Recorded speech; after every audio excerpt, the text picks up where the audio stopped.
are these people? Well, since Trump's in office, Collin, well, not in office, but, president-elect now, right? This is everyone's fears, right? Women's health being in jeopardy now. Right. Abortions and all that jazz, which we've talked about before on the show, why you might be paying attention to that. But turns out, Collin, women's rights around the world are probably more threatened. So Sharon Zhang over in ScheerPost, over 11,000 pregnant people in Lebanon at risk due to Israel's aggression. So this is in Lebanon now, right? We've seen Palestine. Now we're heading into Lebanon, and we're affecting women's health there. So Sharon writes, thousands of pregnant people are being impacted by Israeli bombardment and invasion of Lebanon, according to the UN Sexual and Reproductive Health Agency, with pregnant people facing fewer and fewer options for care and shelter as Israeli forces attack huge swaths of the country's civilian infrastructure. An estimated 11,000 pregnant people in Lebanon have been affected by Israel's escalation, violence, and campaign of forced displacement. The UN Population Fund has reported roughly 1,300 of these affected are expected to give birth in the next month, according to the agency. Right? Yeah. So, you remember this when we did this, Care Bear? Women's health in Gaza? Yeah.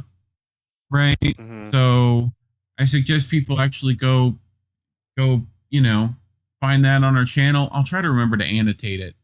It'll be up there in the top right if I remember to do that. Otherwise, yell at me in the comments that I didn't. But here's, we talked about the Gaza health situation there when, period pads were not being available and pregnancies across the country. When was this? Do you remember? I want to say March. Sure. So during this clip, you brought this, right? Which I felt was very fitting to play again after, all we have heard for like the last day is Kamala lost because she's a woman and women's rights are, being, they're going to take them away any day now. So I figured this little bit was fitting to play again for people. So enjoy us twice, I guess, So Saba, I guess her full name is Saba Saeed. Yep. Dick from RBN interviewed her last night. So go ahead. If you did not see that interview, I haven't seen it, but I heard from him that was great. Yep. Go and watch that interview that he did with her last night. But she spoke about this regarding abortion, regarding women's rights in Gaza, just kind of what we talked about. She mentioned this on Face the Nation on Sunday. So let's remind ourselves what she said. You said reproductive rights are a huge factor for you, but that you probably won't vote for President Biden. I think it would be hypocritical of me to use reproductive rights as a way to justify voting for Biden when Biden is aiding and sending military aid to Israel, which is airstriking Gaza and blocking humanitarian aid, leading to women there who are pregnant, either getting C-sections without anesthesia, not being able to be provided with prenatal care. Yeah, prenatal care. You remember that, right? Mm-hmm. Well, turns out they're doing that in Lebanon too. So, but this was also in that video, right? I wanted to kind of give another recap. So, 1 million displaced Palestinians were women and girls, right? This is of January 23rd again, right? 700,000 don't have access to basic hygiene. This is all these numbers are going to be way low now, right? So, water pipelines between Israel and Gaza, like on 1 out of 3. 20,000 babies have been born into that war. 2 mothers are killed every hour. I mean, these statistics were crazy even then. So, you know, and again, she talked about C-sections without anesthesia, right? So, back to Lebanon. Over 1.4 million people have been displaced by Israel's assault. Lebanese officials have estimated, including 500,000 children, the displacement is causing physical, financial, and mental stress, with many families being displaced multiple times by Israeli forces. Dangers for pregnant people are exacerbated by the Israeli military's destruction of a quarter of Lebanon's infrastructure, estimates say, including its attacks on 53 health facilities, 27 ambulances amid the current escalation. UNFPA shared the story of Sumaya, who was forced to flee South Lebanon when Israel began its heavy bombardments in September. Sumaya was 5 months pregnant when she, her husband, and their 8 children began heading towards Syria, a journey that took 4 days with little food, only to find the borders closed. When they were finally granted entry, Sumaya experienced a stillbirth and was rushed to the hospital, where doctors treated her. I woke up in the middle of the night with sharp pain and cramps. When I went to the bathroom, I realized that something was wrong. I was in my 5th month of pregnancy, and my baby was gone, she told the UNFPA. Losing my baby in the midst of all this chaos felt like the final blow, Sumaya said. Those still in Lebanon are facing fewer and fewer options for healthcare, including reproductive care. Lebanon's healthcare system has been pushed to the brink by Israeli aggression, with at least 100 primary healthcare centers and at least 5 hospitals being forced to close. Just on Thursday, Lebanon's health ministry reported that Israeli forces killed 6 paramedics and wounded 4 in attacks spanning just a few hours in southern Lebanon. War crimes. With 4 being killed after Israelis struck a gathering point for civil defense. In total, Israeli forces have killed 178 paramedics in Lebanon and wounded 179.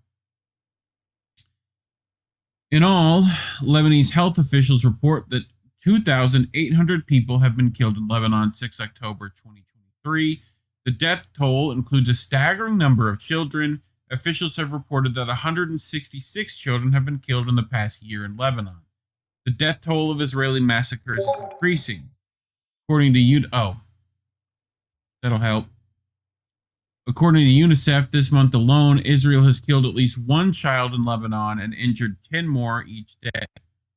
So, thousands more children who have survived the many months of constant bombings, physically unscathed, are now acutely distressed by the violence and chaos around them, the group's executive director, Catherine Russell, said in a statement on Thursday. So, thoughts, Care Bear? I mean, we've talked about this before, but again, the idea of abortion, like, that's the issue that Democrats were leaning heavily into, which I understand, and it is important, sure. But at the same time, international women's rights matter too, right?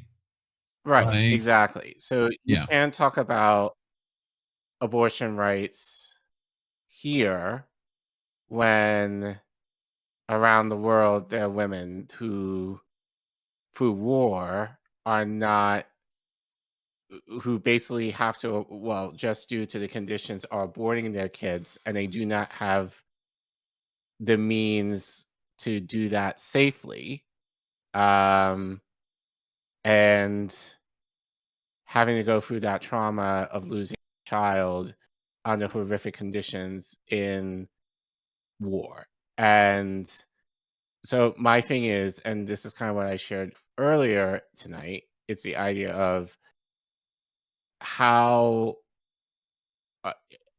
comfortable are you to step over other people, especially if they may be in another country, see them or connect with them, in order to maintain, and I argue they're not rights at all. The idea of rights is that they're not easily taken away.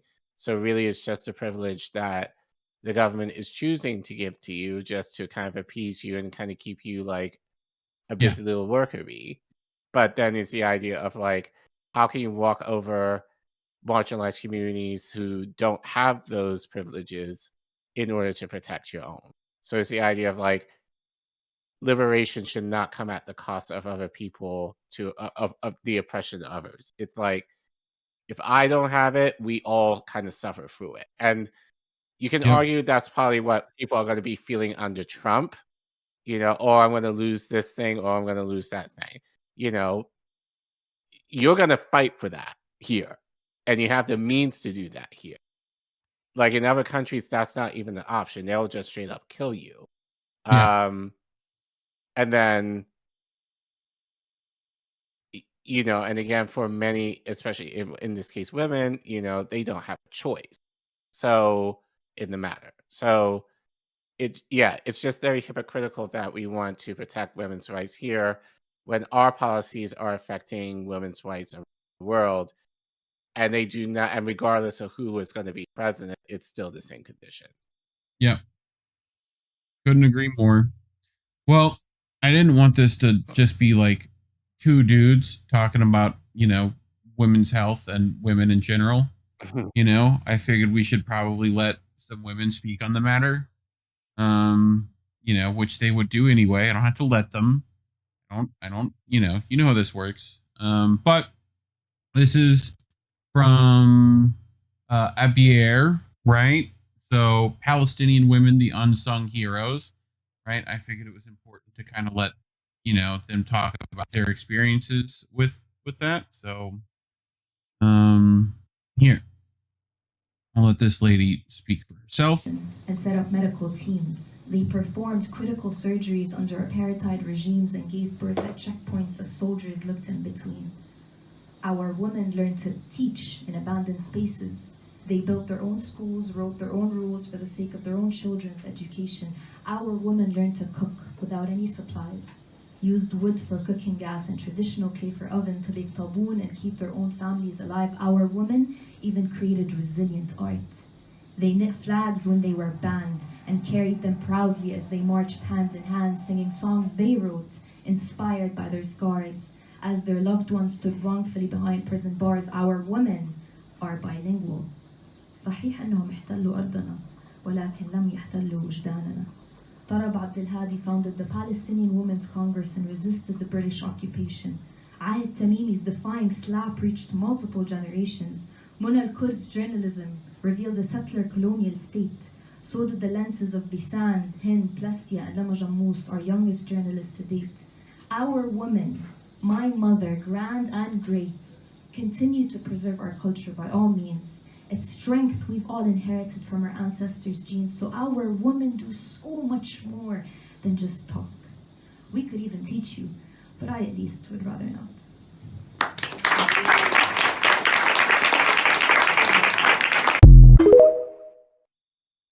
So, closing thoughts? Protect all women means protect all women everywhere, and not just here.